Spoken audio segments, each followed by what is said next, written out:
Grand Rising, my beauties. How are you doing this morning? I hope everyone had a wonderful weekend. How is everybody's mental?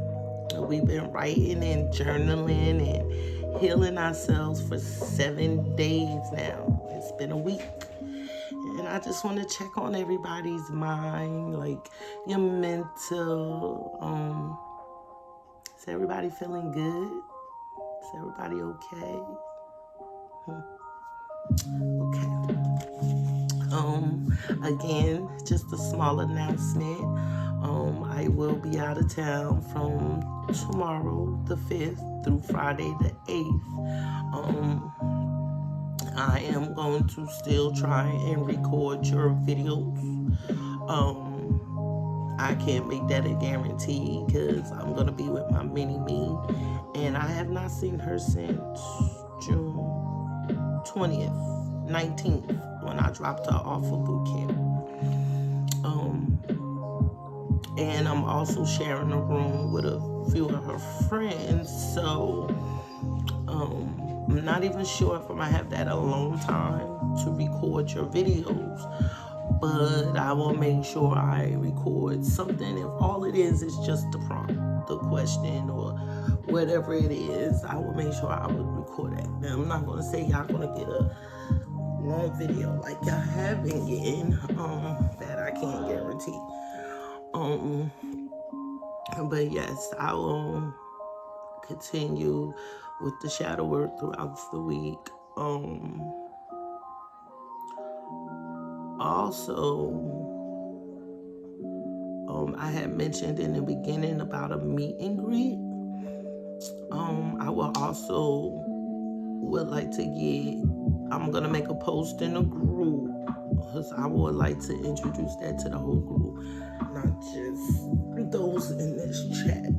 But y'all hearing about it first. Also, there's something else I have to tell y'all. I can't remember right now. But yes, I do want to apologize for over the weekend. I'm still trying to upload them videos to YouTube. For some reason, them 2 videos got deleted. I don't know if it's because of something I said in them, because y'all know I don't care. I'm going to speak my mind. Or what? But Friday and Saturday's video did get deleted. Which is why I had to write it into the chat room on Friday.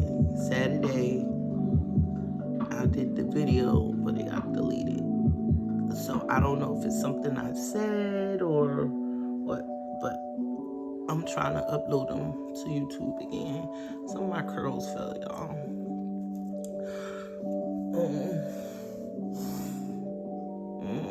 What else? And that's it. So today is September 4th. Everybody who has kids, grandkids, everybody should be back in school by now. Those of us who spend time alone at home, we should have our peace back. I don't have to worry about that anymore. I'm at peace every day. All my kids are out of school. That is such a good feeling. No more school shopping. No more worrying about keeping up with trends, even though I was never that parent, but they stressed about it. No more none of that. I'm so happy. I get to get my grandkids, spend some time with them, and send their asses back home. Is this one twisted? Yeah, y'all, I'm still fumbling with my hair. So yeah.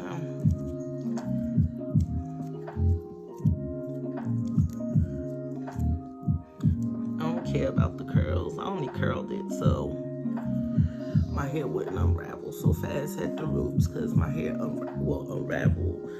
I don't care if I sit under the blow dryer or not. As soon as them clips come out, my hair is unraveling. My hair has a mind of its own. I'm surprised I was able to even get it to lock at all. Okay, today's question. Have you forgiven yourself from past relationships? What is something you learned about yourself?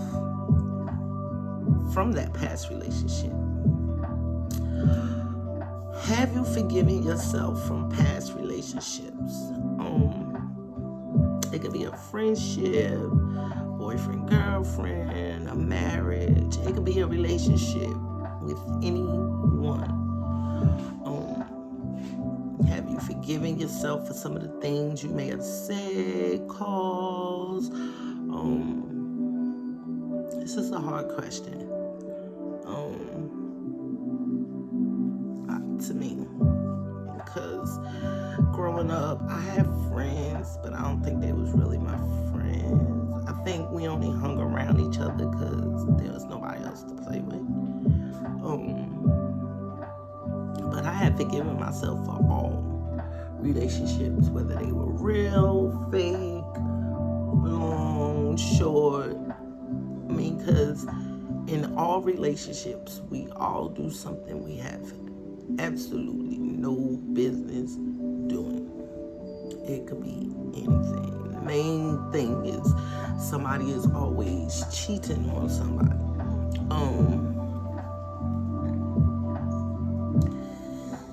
I'm sorry, I got a twist back here. I must have twisted it too hard and it's really burning. I think I split my scalp. I haven't done my hair in 2.5 years. My daughter had been doing it. And this is the first time I had to do my hair myself. And it took me 4 hours, y'all. But anyway, have you forgiven yourself from past relationships? And what is something you learned about yourself from that relationship? Again, it could have been a relationship with anybody. Your mom, your dad. I have learned something from all my past relationships. If my dog start that whining, y'all gonna hear me whoop her this morning. I'm telling y'all.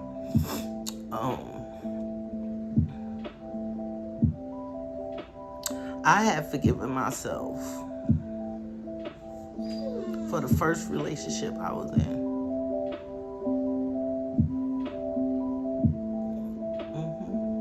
It was a lie from the start. From the moment that nigga spoke to me, he was lying straight out his mouth.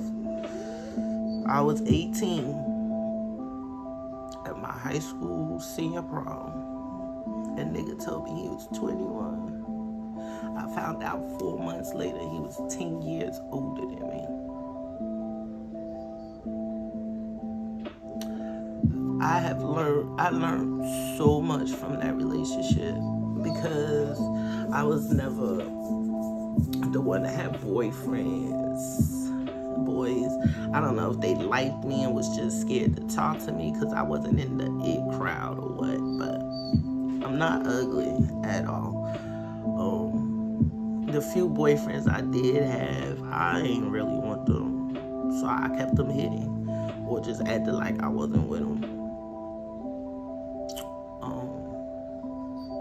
I can't even remember who them boys was. I know one boy name was Roger, one was my friend brother, and my first real boyfriend as a teenager, his name was Khalil.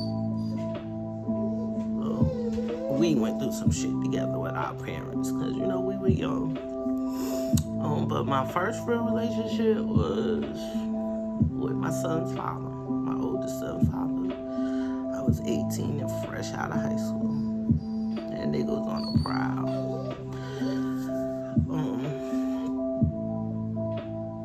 He taught me a lot.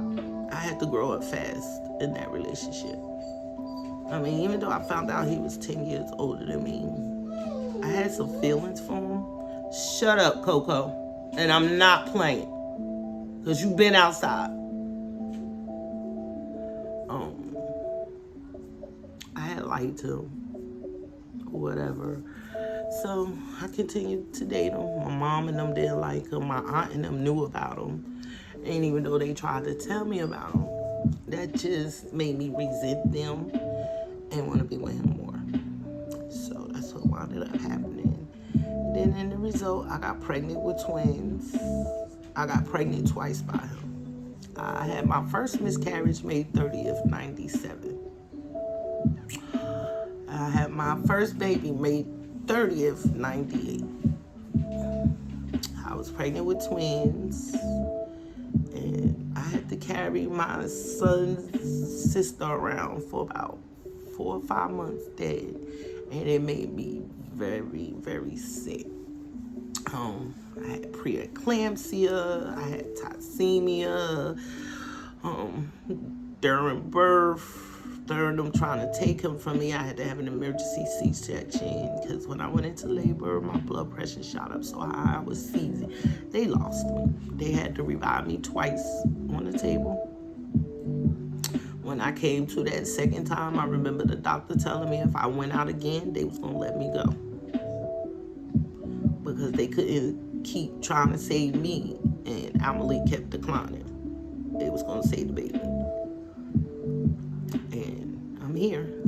Like, my life had been spared so many times. Y'all just don't know. Like, why does... I am here for a purpose, obviously, because there was a time my mom told me she almost lost me when I was little, when she was pregnant with me and shortly after she had me.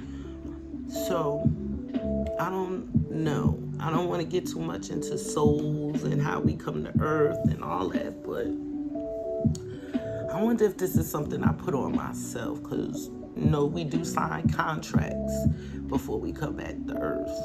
And now I'm sitting up here thinking about it. All the situations where I almost lost my life and didn't. Did I sign up for this shit? Like, what the fuck, Keisha? But anyway, Amelie's father, dad, sperm donor, whatever you want to call him, taught me a lot. I'm not going to call him what I want to call him. He taught me a lot. I learned I had to grow up. When I say I had to grow up very, very fast, I'm not trying to put too much of their business out there, but there was a few of them on drugs. There was a few of them that were alcoholics. The house was a mess. I was the only one working. Only one bringing in food. It was crazy. So if I learned anything from that family, it was straight up survival skills, because my mom had sheltered me all my life. So it was like, if I wasn't with her, I was with my nana and my pop. So I was sheltered my whole life. Had a shelter over me. They didn't want me to see nothing wrong. They didn't want me to see nothing bad. People barely argued. Now thinking about it, I didn't even hear people arguing around me growing up. So when I said my life was sheltered, it was sheltered. And you also have to understand, I was born in 76. When times was when black people we was just probably getting our stuff real good, like as far as rights and stuff. My mom was born in 55. She lived through the Martin Luther King and the John F. Kennedy. Like my ancestors, my elders, my mom and them, they went through some shit we didn't go through. My mom said she don't remember too much about when Martin Luther King got shot, but she remembers the marches. She remembers a lot of that stuff. My mom didn't talk about it, but I wonder if my grandmother and them marched in some of the marches. Like, I just wonder. My family didn't really, like, as far as anything they had to fight for or defend themselves for, they didn't talk about that stuff. I don't know if it was something that was hurtful to them or they just didn't talk about it. But the years that certain things happened, they were there. I know they were there. But I'm sorry, I got off course. But he had taught me a lot. I had to learn how to grow up really, really fast. I had to become a parent at a young age, not younger than some people, but kids wasn't in my criteria. When I graduated high school, all I wanted to do was have fun and live my life. And I was able to the age of 21. But my life was very stressful. Because the whole time I was with his dad. Between the drugs and the alcohol, the mental abuse. He put his hands on me one time and I beat his ass. That's when I left. Oh. Yeah, that was one big thing he taught me. Well, I had to teach him that. I watched my aunts growing up. There was a few of my aunts that got abused. I heard about my mama being abused. I didn't even know my pop, the man I admired so much, was even beating on my nana.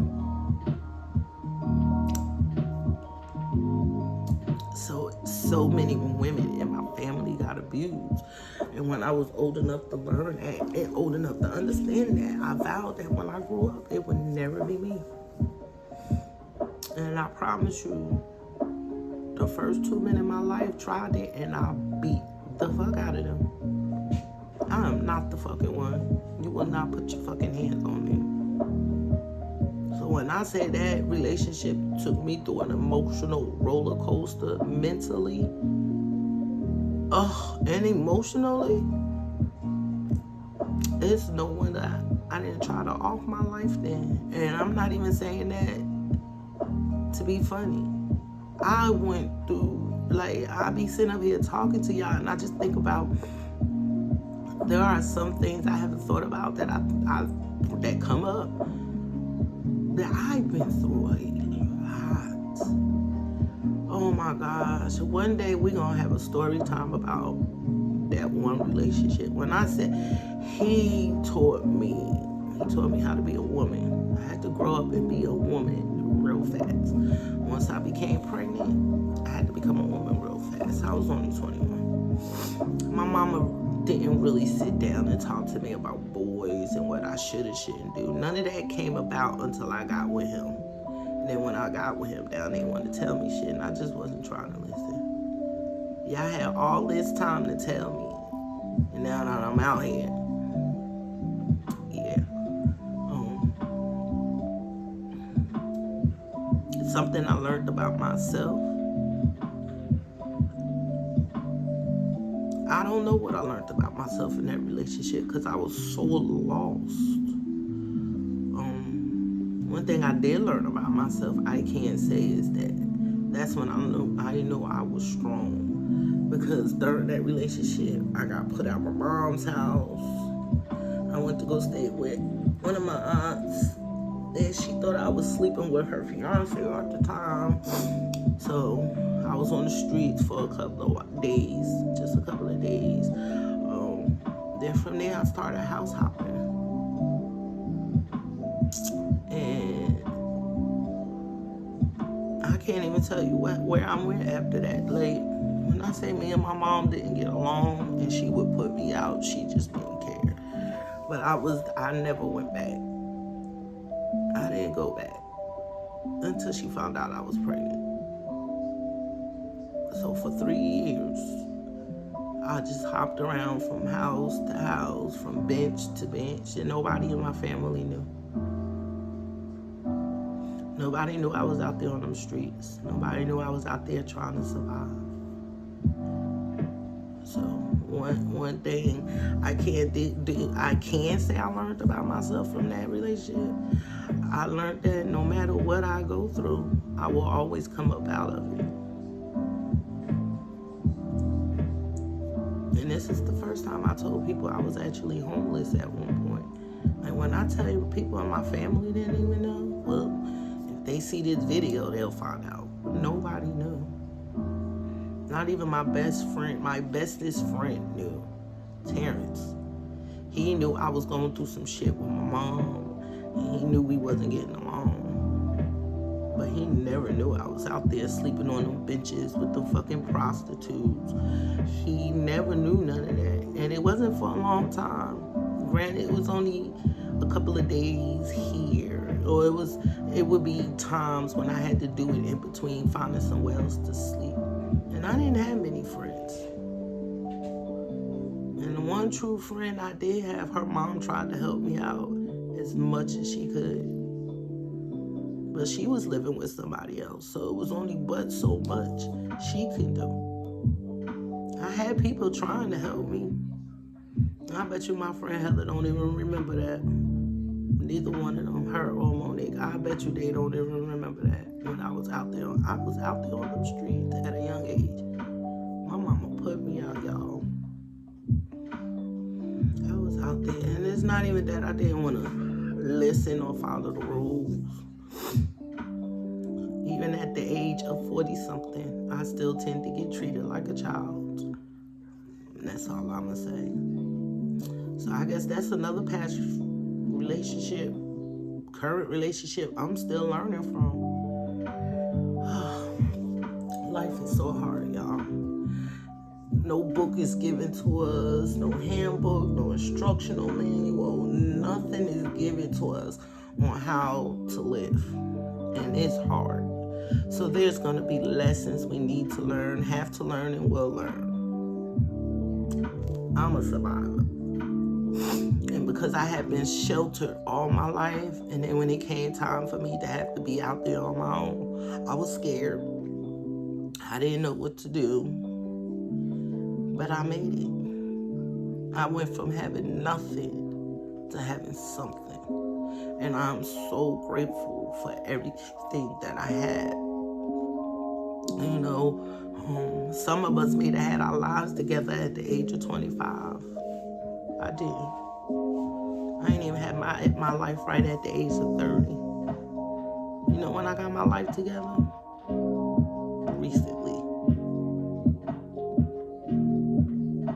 Now, I'm not going to say when I turned 30, my light bulb didn't come on. It came on. I just wasn't listening. I didn't become grown, or I don't feel I became an adult until 2012 when I moved down here. I had to move away from my family to grow up because they kept me sheltered.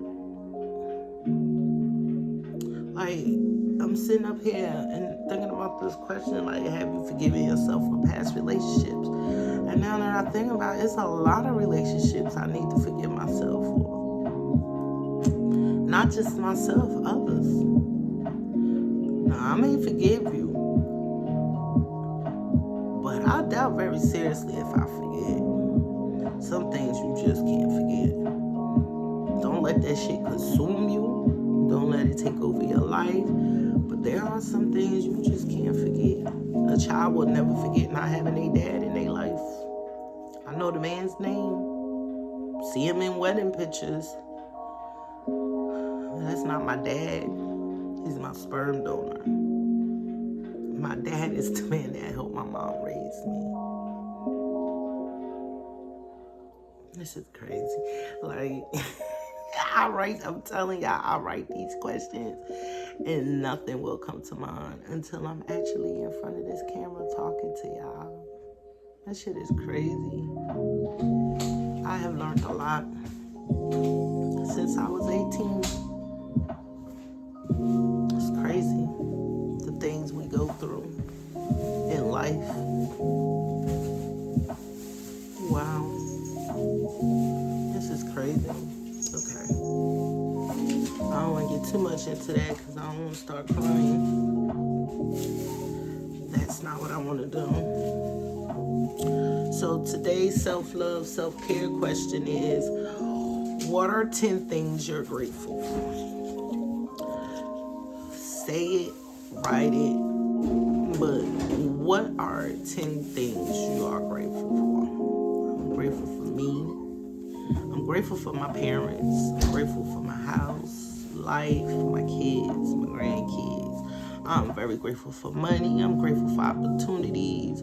I'm grateful for the air. I'm grateful for the food I eat. I'm grateful for the clothes on my back. I'm so grateful for the roof over my head. I am grateful for everything. Shut up, Tank. I'm so grateful for everything. What are 10 things you're grateful for? I have a challenge for y'all. Get a journal. And either in the mornings or before you go to bed, write down 3 things you're grateful for every day. And I promise you, you'll see a shift in your energy, your life, everything. Just start being grateful. I'm grateful for the air. I'm grateful for the steps I take. I'm grateful for my feet. I'm grateful for the fact that I can sit here and talk to y'all. I'm just grateful for everything. I'm grateful for the fact my dog is over there whining and he wants his ass whooped. Both of them. I'm grateful for that too. Because they know better. If they act right, they ain't got to be locked up. I'm grateful for life lessons. I'm grateful for my man. I'm grateful for everything. I haven't written in a grateful. I have to start a grateful journey. But I have a lot since I started this journey. I might have to do I probably do about 3-4 grateful journals a year. Depending on how big and fat the journal is. I write down what I'm grateful for. I write a few affirmations in there every morning. I do it in the mornings because I remember what I wrote down in that journal, and it'll get me through the day. Yeah, so that's a challenge. Get you a notebook. It could be a notebook like this, and start a grateful journal. This notebook I got my notes in for y'all videos. I haven't written in it yet because I was still working on my other journal. But yeah, it could be a notebook like this. Write the date. And just write what you're grateful for. I was gonna open it, but this ain't the right journal to show you about that. And today's affirmation, I'm grateful. Write it, say it, put it on your mirror, recite it. I am grateful. I recite that throughout the day, constantly. I'm so grateful. I'm so grateful. Just be grateful. Have a grateful heart and watch how things flow to you, whether you need them or not. I'm telling you, I'm so glad I chose this path. I don't want to. I'll probably be talking about church, but I do have church people in my groups and on my page, but they always knew me to have a mind of my own. Growing up, them people know me. So yeah, have a grateful heart, have a grateful mind, and watch how things flock and flow to you on a consistent and constant basis. I love you guys. I hope everyone has a grand, awesome day. Enjoy your day. Money Making Monday. I know today is a holiday, but don't let that stop you from getting to that Monday. I love you guys. Have a great, grand day.